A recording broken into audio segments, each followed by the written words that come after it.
In the middle of a marathon, a poor black boy, struggling but determined, was giving everything he had, running not just for the race but for a shot at a better future. Victory was almost within his grasp when, just ahead, the runner in front of him collapsed. Without a second thought, he stopped. He picked her up, carrying her to safety, helping a lone medic save her life. He gave up the win. No applause, no spotlight, just silence. But 2 days later, when he least expected it, her father showed up at his door. And what happens next will change his life forever. Before we jump into this story, where in the world are you watching from? Drop your comment below. Let's see how far this story reaches. Elliot didn't look like a runner. Not the kind who trained in shiny tracksuits or carried electrolyte packs strapped to their waists. He was 14, thin as a rail, dark-skinned with sharp cheekbones and a quiet presence. Every morning before the sun climbed over the rooftops of the mobile home park where he lived, Elliot was already up and out, his breath visible in the air, as he delivered newspapers on his rusty old bike, then ran part of the way to school to save time. His shoes, if they could still be called that, were falling apart. The soles were thin as cardboard, one lace had been replaced by a piece of frayed speaker wire, and the fabric was so torn that his socks, also full of holes, peeked out with every step. But somehow when he ran, he moved with a grace and power that made people stop and watch, even if they didn't quite understand why. Elliot lived with his mom, his dad, and two younger siblings in a tiny two-bedroom trailer. His dad worked the overnight shift at a gas station on the highway, and his mom cleaned houses when she could get the hours. Elliot knew how tight things were. He knew which bills were overdue, which light switches didn't work, and when there wasn't enough food, he said he wasn't hungry so his little brother could eat more. That was just life, hard, quiet, and without many choices. But Elliot had one thing. He could run. He didn't know why he was fast, he just was. And even though nobody had ever really paid attention, it made him feel strong in a way nothing else did. That changed the day Mr. Turner saw him run. It was during gym class. The school couldn't afford real equipment, so most kids walked the track. Elliot didn't. He took off when the coach said go, and left the whole class in the dust, his ragged shoes flapping with every stride. Mr. Turner, gray-haired, lean and sharp-eyed, had seen a lot of kids over the years. But something about Elliot made him take notice. A former competitive runner himself, Mr. Turner had an eye for technique. In Elliot's form, his timing, his sheer natural rhythm, it was unmistakable. After class, Mr. Turner approached him, clipboard under one arm. "You ever think about training seriously?" he asked. Elliot shrugged. "Don't got time. I got work after school." Mr. Turner didn't press, but he watched. And the next week, and the week after that, he waited outside the school when Elliot finished his shift at the grocery store. He brought water, a stopwatch, and eventually a pair of old but sturdy running shoes from his own closet. "They're nothing fancy," he said, handing them over, "but they'll last you longer than what you've got." Elliot hesitated. "My parents won't like it," he said. "They think running's just wasting time." And they did. His mom was blunt. "Elliot, running won't pay the bills. It won't buy your sister's asthma meds. You work, you study, and maybe one day you'll get a real job. That's how we survive." His dad said little, but the look in his eyes, tired and worn, said the same. They weren't mean, they were scared. They'd seen too many dreams lead nowhere. But Elliot made a decision. He didn't argue. He didn't beg. He just kept waking up earlier. He kept running after work, after dinner, late at night. He ran under streetlights, through alleyways, and across empty schoolyards, his breath sharp in the cold air. He kept his grades up, did his chores, and somehow fit the training in between everything else. Because deep down, he wanted something more. Not just for himself, but for his family. Mr. Turner watched it all. He never pushed Elliot. He just stood there at the edge of the track with his stopwatch and a look of quiet belief on his face. And when the registration opened for the biggest marathon in the state, Mr. Turner paid the fee out of his own pocket and filled in Elliot's name. "You don't have to win," he said, "but I think you should run with people who believe they can." Elliot looked at the entry form, his name typed below rows of kids from elite schools and private training camps, and nodded. "I will." He didn't know what would come next. He just knew that whatever happened, he wasn't going to stop running. In the weeks that followed, Elliot ran like the world was watching, even though at first no one was. Every night after he finished stacking boxes at the corner grocery store, he met Mr. Turner at the cracked old track behind the school. There were no stadium lights, no cheering crowds, just the sound of sneakers on gravel, Elliot's steady breathing, and Mr. Turner counting off lap times with that same worn-out stopwatch. "You're getting faster," the old man would say, "but it's not just speed, it's heart. That's what makes runners great." At school, not everyone saw it that way. Some classmates started to notice Elliot's training and had plenty to say about it. "Look who's trying to be a hero," one kid sneered, eyeing Elliot's patched-up shoes. "What's next? The Olympics?" Another laughed. "Hope the prize is enough to buy new laces." The worst came from Dylan Armstrong, a junior from the wealthy side of town, tall, smug, and full of sharp smiles. His dad was the mayor, and Dylan never let anyone forget it. He'd already been featured in the local paper as the future of high school athletics. When he heard Elliot was entering the marathon, he laughed loud enough for half the hallway to hear. "Hope you don't trip over those garbage shoes, man," he said. "This ain't a charity race." Elliot didn't respond. He didn't have time to waste on noise, but it still stung. Even Mr. Turner faced whispers in the teacher's lounge. "You're giving this kid false hope," one coach said. "Letting him think he can hang with those academy-trained runners, that's not encouragement, it's cruelty." But Mr. Turner didn't budge. "The difference between hope and cruelty," he replied, "is whether someone's willing to work for it." Still, things weren't easy at home. The marathon was coming closer, and Elliot's shifts were getting longer. His mom took on a second job, cleaning a motel off the highway, and his dad was falling asleep standing up. One night, when Elliot came home late from training, he found his little sister wheezing. Her asthma had flared, and the last of her medication had run out that morning. His mother was holding back tears, cradling the girl on the couch. "I should have picked up another shift," Elliot said, standing there, feeling the weight in his chest.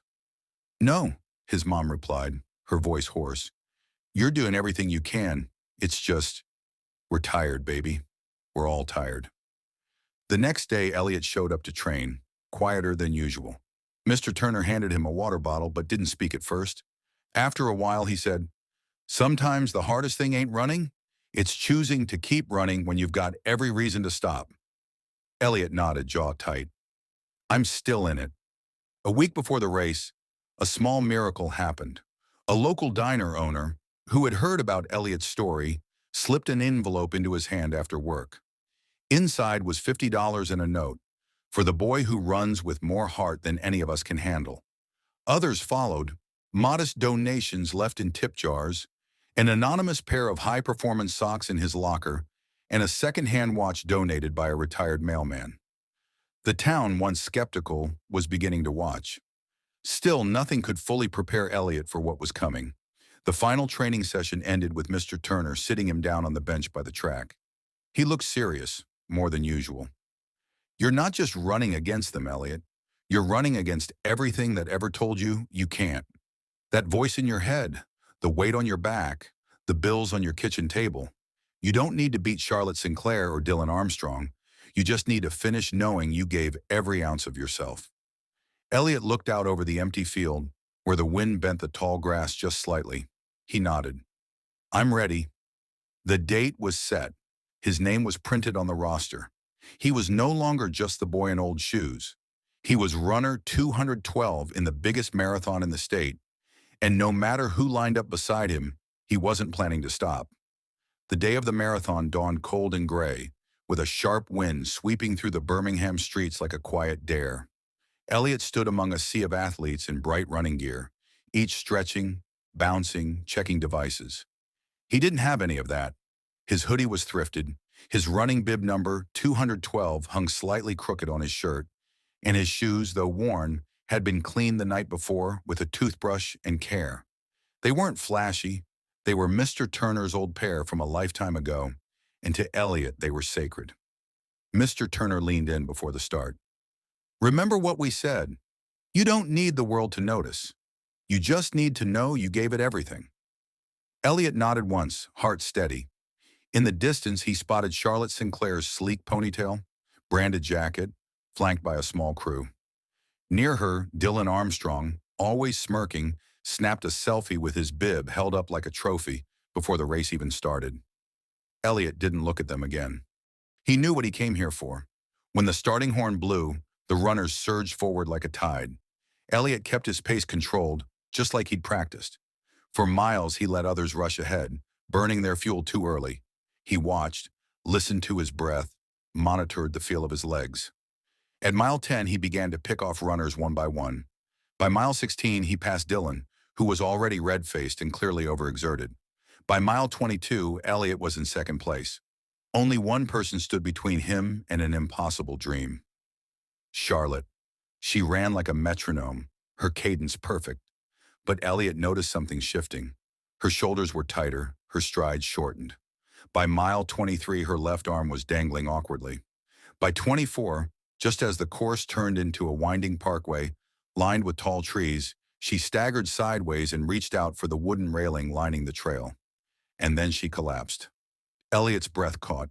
He slowed instinctively, his eyes darted to the nearby medical station just ahead at the bend of the park trail. A single EMT stood beside a bench with a med bag and a radio, looking panicked. "We've got a runner down," the medic shouted into the radio. "I need backup at checkpoint Delta. Possible heat stroke. Central units stuck handling the crash on the west curve. We're alone out here." Elliot could have run on.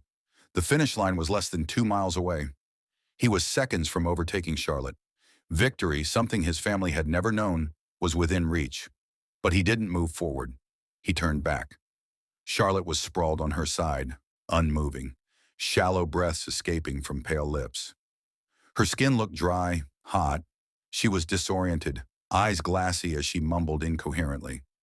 "She's severely dehydrated," the medic muttered, kneeling, voice shaking. "Maybe heat stroke, maybe worse. We're alone right now, rest of my team's responding to a pileup. I can't lift her on my own." "I've got her," Elliot said, already kneeling beside the girl. He gently turned Charlotte onto her back, tilting her chin up to open her airway. He remembered from school, check breathing, check pulse. Her pulse was fast, too fast. He took her wrist, counted. "She needs fluids, fast." "I can't leave this station to go to the ambulance post," the medic said. "It's half a mile back that way. Can you carry her?" Elliot didn't answer. He slid his arms under Charlotte's shoulders and knees, lifted her in one motion, and stood. His legs screamed in protest, already burning from the 24-mile run behind him. Charlotte wasn't heavy, but she was taller than him and completely limp. Every step back to the bench was a battle of will. His knees buckled twice. Sweat streamed down his neck, his back soaked through. The old shoes gripped mud and nearly slipped more than once on the leaf-strewn path. A sharp cramp struck his side, but he held on. At one point, Charlotte stirred faintly. "Where?" "You're okay," Elliot said between breaths. "Almost there." He reached the bench and gently lowered her down. The medic rushed in, helping guide her head, opening a gel pack to press against her neck, and ripping open a sealed electrolyte drink. "She needs her legs elevated. Help me." Elliot dropped to his knees, grabbed her calves, and lifted. The medic took vitals, adjusted her posture, and applied a cold compress to her forehead. "You bought us enough time," the medic said. "She's stable. She's going to be okay." Elliot wiped the sweat from his brow with the sleeve of his shirt. His chest heaved, every breath labored. He sat on the edge of the bench for a moment, just long enough to see Charlotte's eyes flicker open. Then he stood. No words, no attention, no fanfare. He turned and started jogging back toward the trail. His legs were heavier now, his breath harder to regulate. One by one, runners passed him, some barely sparing a glance. Others puzzled at where he had gone. He ignored them. He didn't count how many passed. He didn't care. He crossed the finish line at 5th place. No camera zoomed in. No trophies were handed to him. No headline shouted his name. But standing by the edge of the finish line, Mr. Turner waited. His eyes locked on Elliot the moment he came through. There was pride in them, not the kind you find in medals or records, but in something deeper. Elliot stumbled into his arms and exhaled. "You didn't have to stop," Mr. Turner said, voice low. "I couldn't just leave her." Elliot replied. No, the old man said, smiling faintly. You couldn't. They didn't say anything else. They just stood there as the crowd clapped for someone else. Someone who hadn't stopped running. But Elliot knew. He had finished exactly the way he was meant to. Elliot didn't expect applause when he crossed the finish line, and he didn't get any. The announcers were too busy calling out the names of the top three. Photographers swarmed around the medalists, and the crowd cheered for someone else entirely. He didn't mind. That wasn't why he came. Still, fifth place stung. Not because he lost, but because people wouldn't understand why. He could already feel it in the way the volunteers handed him a cup of water and moved on. In the way one boy from his school looked at him and said under his breath, "Thought you were going to win." Mr. Turner never said the word proud, but it was in his face. The old coach clapped his hand on Elliot's shoulder, held it there for a long second and said, "Let them think what they want. You and me, we know what happened out there." Elliot nodded, but it was hard. The finish line had never seemed so quiet. He'd trained for months, sacrificed sleep, meals, time with his family, and now he stood in the middle of a crowd that didn't know his name, didn't care that his legs still trembled from carrying a girl who could have died. They saw a fifth-place runner, not a decision, not a story. Later that evening, back home in the trailer, Elliot sat on the edge of his bunk bed, still in his hoodie, race bib 212 crumpled in his hand, streaked with dirt and sweat. He looked across the room at the photo of his little sister, smiling with two missing front teeth. He placed the bib beside it like an offering and just stared at it. He didn't say anything. He didn't need to. The next morning at school, things felt off. Not in a cruel way, just distant. Some people gave him half-hearted nods. A few classmates who'd followed the marathon said things like, "You almost had it," or "Better luck next time." Dylan didn't say anything at all, just passed by him in the hallway with a smirk. The hardest part came in the lunchroom. He overheard someone say, "I thought he was the big hope." Guess not. Another chimed in, "All that work for fifth place? He should have just finished strong." Elliot stayed quiet. He didn't explain.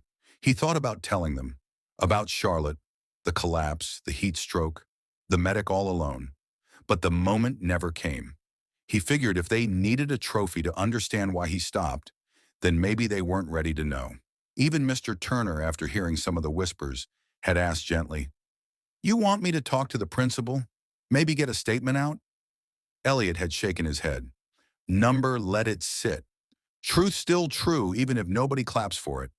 It felt like the moment might just pass, like everything he gave would be swallowed by silence, until 2 days later. A sleek black Cadillac pulled up to the front of Elliot's trailer park, a sight no one in the neighborhood had seen before. It parked slow, deliberate, like it didn't belong and knew it. Doors opened. Charlotte Sinclair stepped out first, still a little pale, her arm in a light sling. Her father followed. Tall, serious, dressed in a charcoal gray suit, the kind that looked expensive even from 50 feet away. Elliot's mother opened the door in her apron. His father came out from the side, wiping grease from his hands. Elliot stepped out behind them, unsure, blinking in the afternoon sun. "Are you Elliot?" Mr. Sinclair asked, stepping forward. His voice wasn't loud, but it carried weight. "Yes, sir," Elliot answered. "I'm Charlotte's father. She told me everything. About what you did. About what you gave up." Elliot looked at Charlotte, who gave a faint smile. "You saved my life," she said quietly. "I don't think I would have made it if you hadn't stopped." Mr. Sinclair nodded. "I don't give out handouts, Elliot. I don't believe in pity, but I do believe in recognizing integrity. And you, what you did out there, that was the definition of sportsmanship, of character. That's what I want associated with the programs I support." He extended a hand. "I'm offering you a full athletic scholarship, training at a private facility I sponsor, and if you're willing, I'd like you to join the elite youth track club I help fund. It's not just for winning races, it's about building leaders." Elliot's mouth opened slightly, but no words came. Mr. Sinclair turned toward his parents. "And for the two of you, if you're interested, I have job openings at 2 of my regional businesses, management positions. You've done enough surviving. Let's give you space to live." Nobody spoke for a moment. The silence was thick, not awkward, but heavy with relief, with disbelief, with the sense that something rare had just happened. Elliot's father cleared his throat, nodded once. His mother put a hand over her mouth, eyes glassy. Mr. Turner, standing at a distance near the curb, watched it all unfold. He didn't step in. But Elliot turned toward him and said, loud enough to carry, "If I go, he goes too. He's the reason I got this far." Mr. Sinclair looked over, then nodded. "We could always use a man with an eye for heart. Consider him invited as a senior advisor." And just like that, everything changed. Not because Elliot chased a finish line, but because when the moment came, he chose to stop. Elliot didn't sleep much that night, not because he was restless, but because everything had finally gone still, the kind of quiet that came after a storm. After Mr. Sinclair and Charlotte left, after his parents stopped pacing and crying and smiling in disbelief, after Mr. Turner gave him one last look of pride and said, "You did right, son." Elliot sat alone on the porch, elbows on knees, watching the streetlight flicker near the curb. He didn't feel like a hero. He didn't feel like he'd done anything remarkable. But for the first time, he felt seen, not just as a runner, not just as a poor kid from the trailer park, but as someone who made a choice when no one was looking, and it mattered. In the weeks that followed, everything began to change. His parents got steady work with real hours and benefits for the first time in years. His siblings got new backpacks for school, the refrigerator stayed full, and Elliot, he started training at a state-of-the-art facility with coaches, nutritionists, and gear that still felt strange on his back. But he never forgot the shoes. He kept them, the old pair Mr. Turner had given him, the ones with scuffed soles and faded laces. They stayed in a shoebox under his bed, wrapped in a towel like something sacred, because they were. Those shoes had carried him farther than any medal ever could. Mr. Turner took the new role offered to him, senior advisor at the track club. It wasn't glamorous, and he didn't want it to be. He just showed up every day, stopwatch in hand, watching from the sidelines as Elliot trained harder, ran smarter, and inspired others without even trying. Their bond didn't change. It deepened. Elliot still listened, still asked for advice, still ended every practice the same way. A nod of respect, one runner to another. Charlotte recovered quickly. She came to visit one day during practice, standing quietly near the edge of the field. Elliot noticed her but didn't say anything until she stepped forward. "I watched the footage," she said from the checkpoint. "The medic's body cam picked it up. You could have won, but you didn't." "I did win," Elliot said, matter of fact. She nodded. "You did." And then, she added, "If it had been me, I'm not sure I would have done the same." "You never know," Elliot replied. "Not until you're there." It wasn't a friendship exactly, but it was a respect, mutual, quiet, and enough. Months passed. Seasons changed. Elliot's name started to appear on entry lists across the region, then the country. His photo popped up in articles about rising stars in track and field. But no matter how far he ran, he never stopped returning. He came back to his old school once a month, volunteering with younger kids in gym class, encouraging them to find something they loved, whether it was running, reading, or painting sneakers with glue and glitter. He said the same thing to every group. You don't have to be the fastest, you just have to keep moving forward. And then one day he saw a boy, small, maybe 10 or 11, quiet, watching from the edge of the track while the other kids ran laps. Elliot walked over. "You want to run?" The boy shrugged. "I don't have shoes." Elliot smiled and knelt down. He unzipped his bag, pulled out a shoebox, old and soft from being opened too many times, and lifted the lid.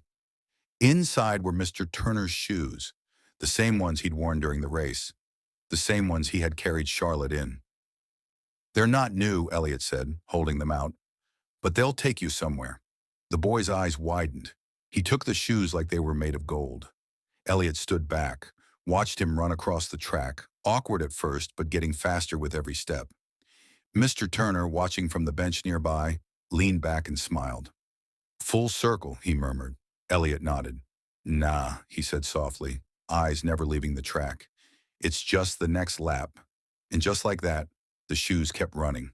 Sometimes it's not the finish line that matters, but the journey and the people we help along the way. If this story touched your heart, leave a comment below. What's the most important choice you've made in your life? Don't forget to subscribe for more stories that remind us all what truly matters.